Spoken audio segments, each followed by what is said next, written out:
Good morning friends, welcome to another new blog. Friends, আজকে হঠাৎ করে গাড়িটা যখন সকালবেলা বেরিয়েছি, দেখলাম যে হঠাৎ করে ব্রেকটা কাজ করছে না। তো যার জন্য সকাল সকাল চলে আসলাম সার্ভিস সেন্টারে। এই হচ্ছে সার্ভিস সেন্টার। এখন দেখি, আর পুরো সার্ভিসও বাকি আছে, ফুল সার্ভিসিং করাবো। অ্যাকচুয়ালি অফিসের জন্য বেরিয়েছিলাম, এখন ট্রেনিং চলছে একটা, বেরিয়েছিলাম, কিন্তু মাঝ রাস্তায় এই ঘটনাটা ঘটলো, যার জন্য আর আজকে ট্রেনিংয়ে ঢুকতে পারলাম না। যদিও ফোন করে জানিয়ে দিয়েছি।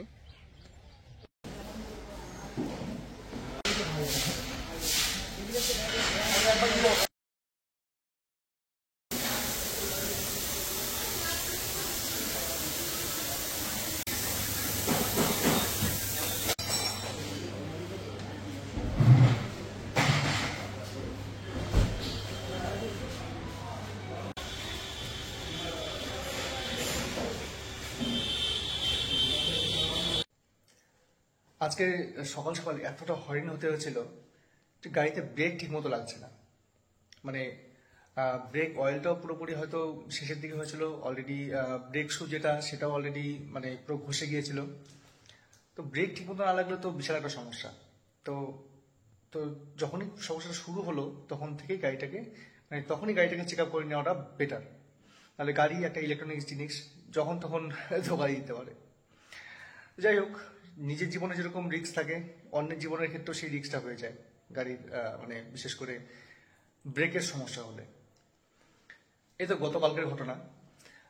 যখন আমি গতকাল মানে কোচবিহার থেকে বাড়ি ফিরছিলাম আমাদের মারুগঞ্জে, আমাদের যাওয়ার পথে ডাউগড়ি বলে একটা জায়গা আছে, সেটা হচ্ছে একটা পেট্রোল পাম্পের সামনে একটা নতুন ভেনু, আর তার সঙ্গে সঙ্গে একটা বোলেরো অ্যাক্সিডেন্ট দেখলাম।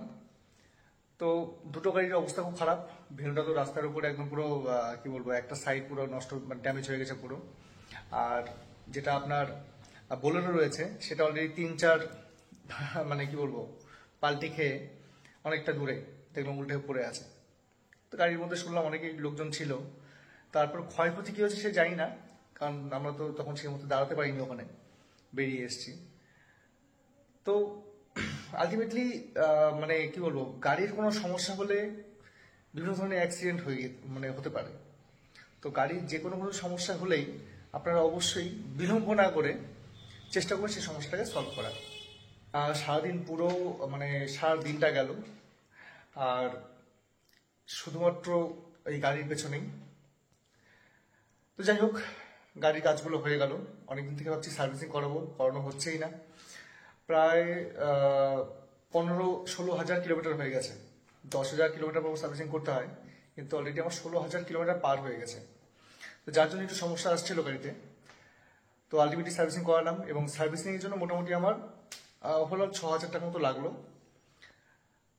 তো সেক্ষেত্রে যা সার্ভিসিং মানে কস্ট এখানকার, সেটা নর্মাল যদি আপনি শোরুমে গিয়ে করান, কোনো মারুতির শোরুমে, সেক্ষেত্রে অনেক বেশি কস্টিং পড়ে যায়, এবং সেক্ষেত্রে আপনি সার্ভিস সেন্টারের ভিতরে ঢুকতে পারবেন না, আর কি লাগাচ্ছে না লাগাচ্ছে তার কোনো ঠিক নেই। তো সেক্ষেত্রে আমি বাইরের থেকেই করাই, এবং এটা মানে খুবই ভালো। আমার যখন আগে ইয়ন ছিল সেটাও আমি এখান থেকে করাতাম, এসপ্রেসো সেটাও এখান থেকে করাচ্ছি, এবং যথেষ্ট ভালো সার্ভিস এবং রিজনেবল রেটটাও খুবই কম। ঠিক আছে, যেমন ধরুন আপনার এখানে ইঞ্জিন অয়েল চেঞ্জ করলাম, তারপর হচ্ছে অয়েল ফিল্টার চেঞ্জ করলাম, কুলেন্ট চেঞ্জ করলাম, ইঞ্জিন ফ্লাশিং করালাম, ঠিক আছে, ব্রেক অয়েল চেঞ্জ করালাম, ওয়াশিং, পলিশিং, তার সঙ্গে সঙ্গে পুরো মানে পুরো সারফেসটাকে পলিশ করা হলো।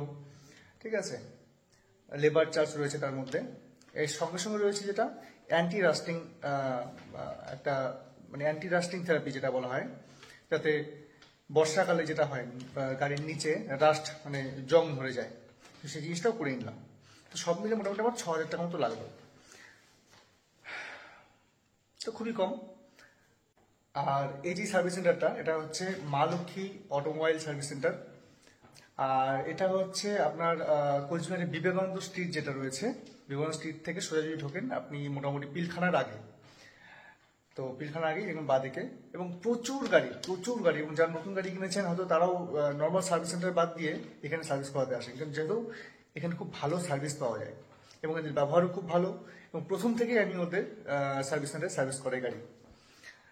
আর যদি আপনারা কখনো আমাদের কোচবিহারের বাসিন্দা যদি হয়ে থাকেন, তাহলে যদি কখনো আপনাদের গাড়ি সার্ভিস করতে হয়, তাহলে অবশ্যই একবার ভিজিট করতে পারেন।